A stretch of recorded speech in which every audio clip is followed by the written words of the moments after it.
आज महाराष्ट्र में शपथ ग्रहण समारोह है। देवेंद्र फडणवीस मुख्यमंत्री पद की शपथ लेंगे, लेकिन शपथ से पहले आज वो मुंबई के सिद्धि विनायक मंदिर में पहुंचे हैं दर्शन करने के लिए। तस्वीरें भी आपको दिखाएंगे आज जहां वो सबसे पहले सिद्धि विनायक मंदिर में दर्शन करने पहुंचे हैं। 11:30 बजे का समय था।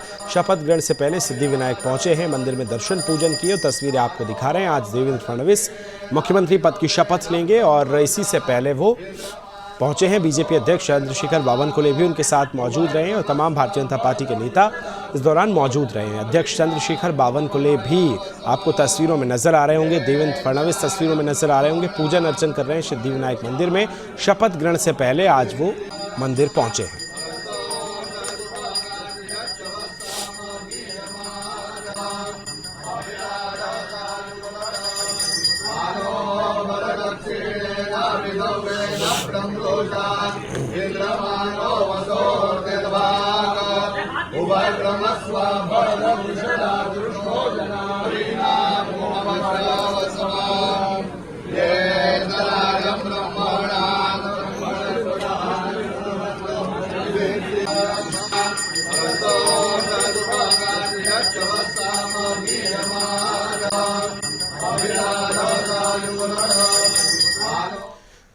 तो महाराष्ट्र में देवेंद्र फडणवीस आज मुख्यमंत्री पद की शपथ लेंगे। इसी मुद्दे पर दिल्ली ब्यूरो चीफ सौरभ तिवारी ने बीजेपी सांसद दीपक प्रकाश और जगन्नाथ सरकार से बातचीत की।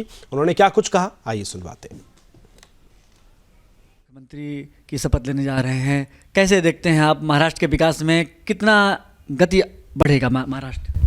देवेंद्र फडणवीस जी को मैं अपनी ओर से ढेर सारी शुभकामना देना चाहता हूं, बधाई करना चाहता हूं और साधुवाद। उन्होंने अपने राजनीतिक जीवन में एक आदर्श राजनीति करने का काम किया। एक सुलझे हुए राजनेता हैं और एक अच्छे संगठनकर्ता भी हैं। और साथ साथ चाहे मुख्यमंत्री का पद हो, चाहे डिप्टी चीफ मिनिस्टर का पद हो, कभी सत्ता और सत्ता का पद का उनको कभी इस बात का अहंकार नहीं आ पाया। ईश्वर से प्रार्थना है कि वो और यशस्वी बने, महाराष्ट्र को विकास के उच्च शिखर पर ले जाने का वो काम करे। मेरी ओर से ढेर सारी शुभकामनाएं। महाराष्ट्र में भारतीय जनता पार्टी ने देवेंद्र फडणवीस को विधायक दल का नेता चुना है। देवेंद्र फडणवीस 5 तारीख को मुख्यमंत्री पद की शपथ लेंगे। हम बात करते हैं भारतीय जनता पार्टी के सांसद हैं जगन्नाथ सरकार साहब। जगन्नाथ जी, क्या कहेंगे? देवेंद्र फडणवीस तीसरी बार महाराष्ट्र के मुख्यमंत्री के रूप में शपथ लेंगे, कैसे देखते हैं आप इसको? बहुत अच्छा, जनता की भी खुशखबरी है। क्यों? जनता ने वहाँ भाजपा का ही राय दिया। क्यों? मतदान उनका पक्ष में भी किया और सबसे बड़ा दल हुआ, तो इसलिए तो भाजपा का ही सीएम बनना चाहिए। इसलिए जो डिसीजन हुआ सही हुआ, जनता में खुश रहेगा वहाँ का। और जिस तरह से अपोजिशन हो, संजय राउत हो, शिवसेना कांग्रेस पार्टी हो, वो तंज कस रहे थे कि 10 दिन हो गया अब तक सीएम का नाम क्यों नहीं तय हो पा रहा है, उनको जवाब दिया आप लोगों ने? देखिए, ये तो हमारा अंदर का मामला है, उनका क्या है देखना चाहिए। कब घोषणा करेंगे ये हमारा पार्टी का डिसीजन है।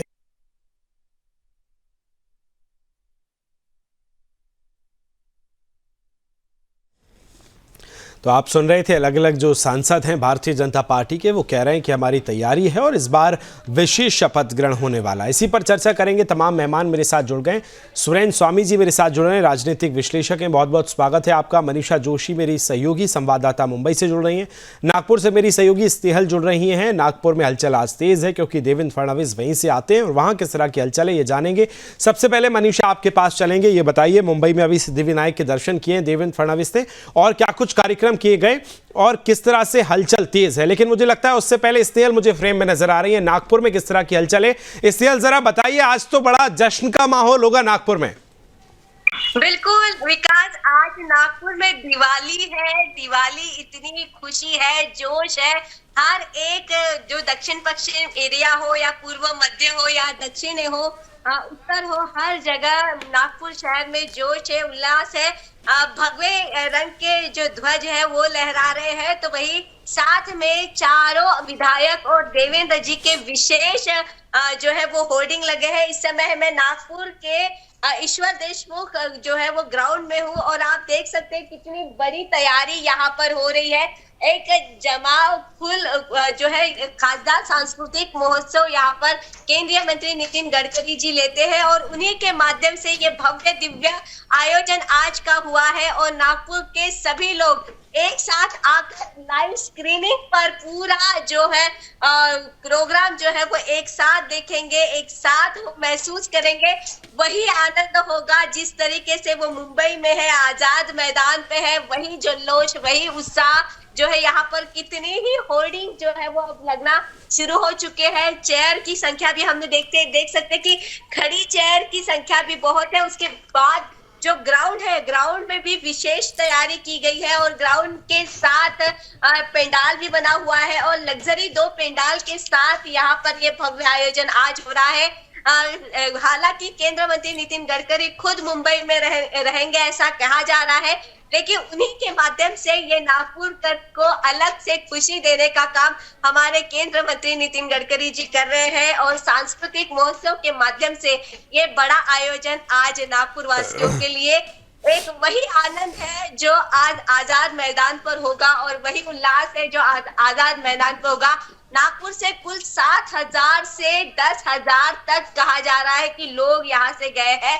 बसेस भर के हर एक विधानसभा से लोग यहाँ से गए हैं। कोई अपने प्राइवेट गाड़ियों से गए हैं, कोई प्लेन से गए हैं, तो कोई रेलवे से गए हैं। तो हम नागपुर में कुल 10,000 लोग वहां जा रहे हैं, तो कुल 8-10 हजार लोगों का आगमन आज यहाँ पर होगा और भारी संख्या में आज ये जल्लोष होगा। विकास, पूरा नागपुर बहुत ही हर्षित है, उल्लासित है। उनका नागपुर का वाकई ये तस्वीरें बयां करती है स्नेहल की कितना बड़ा आज का दिन है, कितना बड़ा जश्न है, कितना बड़ा आज उल्लास लोगों में देखने को मिल रहा है। सुरेंद्र स्वामी जी, उल्लास क्यों ना हो? महाराष्ट्र में जिस तरह से 12 दिन का सस्पेंस चला और उस सस्पेंस के बाद आखिरकार वही नाम निकला जिसकी चर्चा भी चल रही थी, तो ये जश्न तो बड़ा होगा ही। सुरेंद्र जी नहीं, बिल्कुल। देखिए, एक तो जो 2019 में जिस तरह से उद्धव ठाकरे और संजय राउत की जोड़ी ने जिस तरह की ब्लैकमेलिंग करी या कहना चाहिए बार्गेनिंग करने की कोशिश करी और जिस तरह का मतलब वो एक जिसको बोलते हैं ना जो टिपिकल गुंडागर्दी शिवसेना की होती है उसके हिसाब से जो चले, तो उसका रिजल्ट क्या हुआ कि सरकार बन नहीं पाई। अदरवाइज बनती तो देवेंद्र उस समय ही पूरे 5 साल के लिए मुख्यमंत्री बनते।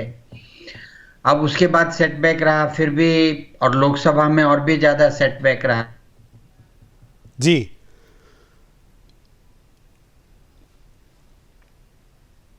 बिल्कुल। तो ये सब हालात में जो इन्होंने तीनों लीडर्स ने, और खास तौर से इसमें कोई दो राय नहीं है, फडणवीस जी का जो अपना नेतृत्व है, तो जिस तरह की वापसी की है, बहुत धुआंधार वापसी, मतलब एकदम से जो लोग सोच रहे थे महायुति के साथ होगा वो महाआघाड़ी के साथ हो गया। इतनी बुरी हार उन लोगों की हुई है। तो उस स्थिति में जो लोग भाजपा के समर्थक हैं, जो हिंदू सनातन के समर्थक हैं, वो लोग खुश हैं। आज तो जश्न तो मनेगा ही, क्योंकि अगर आप जनसंख्या के हिसाब से भी देखें तो यहाँ पे हिंदुओं का बाहुल्य है। तो जिस महाराष्ट्र में, ये देखिए देश के बाद एक ही राष्ट्र है, वो महाराष्ट्र है जी। तो महाराष्ट्र में जब यहाँ पर जिन लोगों का बाहुल्य है, अगर उनकी सरकार बनती है वो खुश हैं, तो नेचुरली वो खुश होंगे।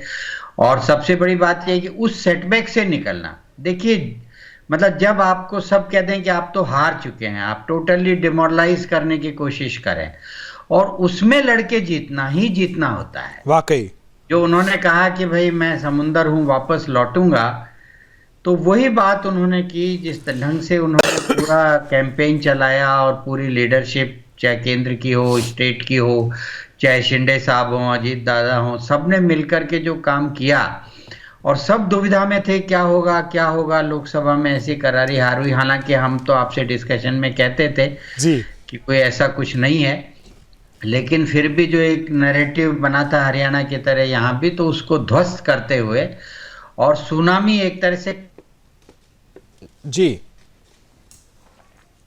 करके आ जाना, तो ये अपने आप में बहुत है। तो इसलिए लोगों में खुशी है, लोग बहुत खुशियां मना रहे हैं।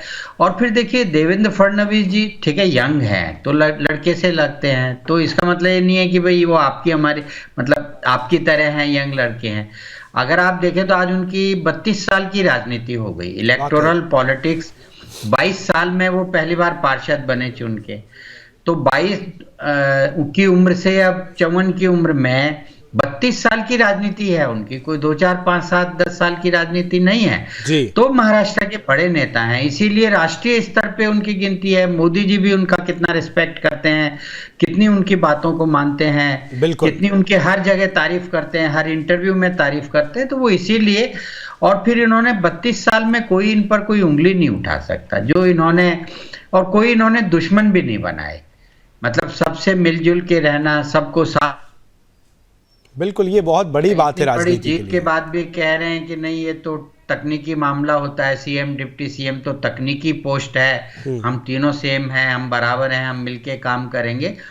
तो ये एक उनके अंदर जो एक गुण है, जो स्टेट्समैनशिप है, वो उसको दर्शाता है, और उसी का परिणाम है कि जनता उनको चाहती है। और लाडली बहनें तो उनसे बहुत खुश हैं, सब जगह मैं देख रहा हूँ, आपकी जितनी रिपोर्ट सब जगह आ रही हैं, महिलाएं बहुत खुश हैं, आपकी रिपोर्टर भी बहुत खुश है तो इसलिए बिल्कुल जी। लेकिन मनीष, बिल्कुल एक सवाल और है सुरेंद्र जी मेरा यहाँ से, जिस आपने 30-32 साल का जिक्र किया, 3 दशक की राजनीति, क्या यही आपको तैयार करती है इस तरह से कि 23 तारीख को परिणाम आया और कल ये नाम का फैसला हुआ, लेकिन इस बीच में भी लगातार मीडिया से दूरी बना के रखना, कोई पार्टी लाइन से हटके बयान नहीं देना, जो राजनीतिक किसी राजनेता में गंभीरता चाहिए होती है, उसका परिचय इन 12 दिनों में देवेंद्र जी ने दिया है?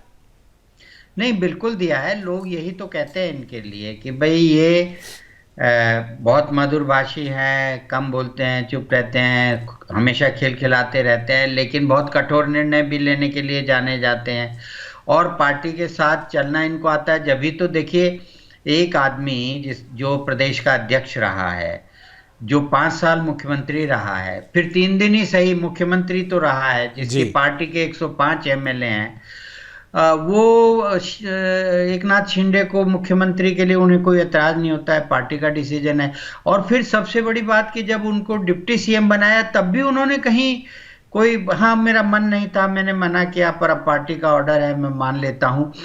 तो इस ढंग से सहजता से राजनीति को लेना जी, और राजनीति के मर्म को समझना कि कहाँ क्या बोलना है, कब बोलना है, किससे कैसे बात करनी है, वही सब सिखाती है ना लंबी राजनीति। लंबी राजनीति ही आपको ये सब सिखाती है। जो नए नए बन के आए, ऊपर से आए, जैसे अब पिताजी की विरासत लेके जो आपके आए, उद्धव ठाकरे जी आए, या जो भी आए इधर अपने केंद्र में आए, तो आप उनकी भाषा पे गौर कीजिए, उनकी राजनीति पे आप गौर कीजिए जी। तो वो मतलब वो एक फर्क तो है ही। जो आदमी नीचे से उठ के आता है, मेहनत करता है, लगातार छात्र जीवन से संघर्ष करते करते पार्षद से मेयर, मेयर से एमएलए, एमएलए से युवा, जो भाजपा युवा मोर्चा है, फिर उसमें काम, संगठन का काम, फिर पार्टी अध्यक्ष, तो बहुत बड़ा विस्तार हो जाता है आदमी के विजन का, और फिर बड़े लोगों के साथ आपका उठना बैठना हो जाता है।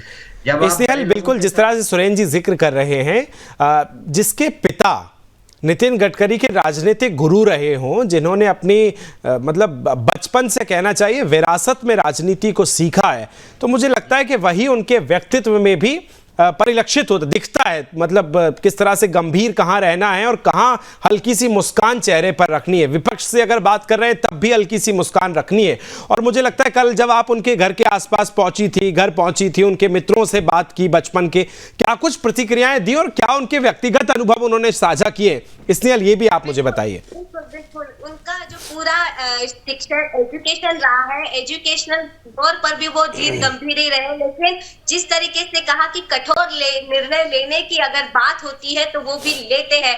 जब उनके पिताजी को इमरजेंसी के समय गिरफ्तार किया गया था, उस समय वो सिर्फ नर्सरी केजी1 में थे, तो उस समय उनको पता चला कि देश के जो प्राइम मिनिस्टर है इंदिरा गांधी, उनकी वजह से मेरे पिताजी को जेल में डाला गया है, और इतने सारे कार्यकर्ताओं को जेल में बिना कुछ किए जेल में डाला गया है। तो उन्होंने उसी समय बिल्कुल, इसलिए मैं 1 मिनट रोकूंगा आपको। मुंबा देवी मंदिर से देखिए देवेंद्र फडणवीस साहब बाहर निकल रहे हैं। सबसे पहले आज वो पहुंचे थे सिद्धि विनायक गणपति के मंदिर में और अब मुंबा देवी मंदिर से बाहर निकल रहे हैं। देखिए हाथ जुड़े हैं, बिल्कुल सधी बॉडी लैंग्वेज है और हल्की सी मुस्कान चेहरे पर वो जैसे रखते हैं उसी अंदाज में आज वो निकले हैं। भगवा साफा जिस तरह से वो हमेशा अपने साथ लेते हैं, कल जिस तरह की पगड़ी उन्होंने पहनी थी वो भी उन्होंने भगवा पहनी थी और आज देखिए मुंबा देवी मंदिर से वो निकल रहे हैं और उसके पहले सिद्धि विनायक मंदिर गए थे। आज का दिन खास है, ऐतिहासिक बड़ा है देवेंद्र फडणवीस के लिए, क्योंकि आज तीसरी बार मुख्यमंत्री पद की शपथ ले रहे हैं। तो लिहाजा सुबह से अगर उनका रूटीन हम देखें, सबसे पहले सिद्धि विनायक मंदिर और उसके बाद मुंबा देवी मंदिर वो पहुंचे हैं। जी स्नेहल, बोलते रहिए आप, तस्वीरें हम दिखा रहे हैं। 6 साल के बच्चे थे तभी उन्होंने डिसीजन लिया था कि मुझे इंदिरा गांधी कॉन्वेंट में नहीं पढ़ना है, क्योंकि इंदिरा गांधी जो प्राइम मिनिस्टर है उन्होंने बिना कुछ किए मेरे पिताजी और इतने कार्यकर्ता उनके दोस्तों को जेल में डाला है। तो ये जो कठोर निर्णय है वो उनका बचपन से रहा है। उनके माताजी ने ये बात हमें साझा की थी कि उस समय उन्होंने जो है अपना स्कूल बदलने के लिए जिद की थी और उनका पूरा एजुकेशन सरस्वती विद्यालय में हुआ है शंकर नगर के। उसके बाद उनके दोस्तों ने भी कहा है कि डिसीजन पावर और गंभीरता और साथ में जब जो काम जब करना है उस काम को लेके वो संगीन होते हैं, पूर्ण ताकत के साथ सभी को कन्विंस करने की उनकी जो बिल्कुल पावर है, ये उनकी क्षमताएं हैं। और देखिए मुंबा देवी मंदिर से वो निकल गए। फिलहाल समय मुझे बाध्य कर रहा है। सुरेंद्र जी आपका और स्नेहल दोनों का बहुत बहुत धन्यवाद। आज तो हम दिन भर चर्चा करेंगे, शाम तक सुरेंद्र जी तैयार रहेगा, आप भी तैयार रहिएगा, बातचीत जारी रहेगी।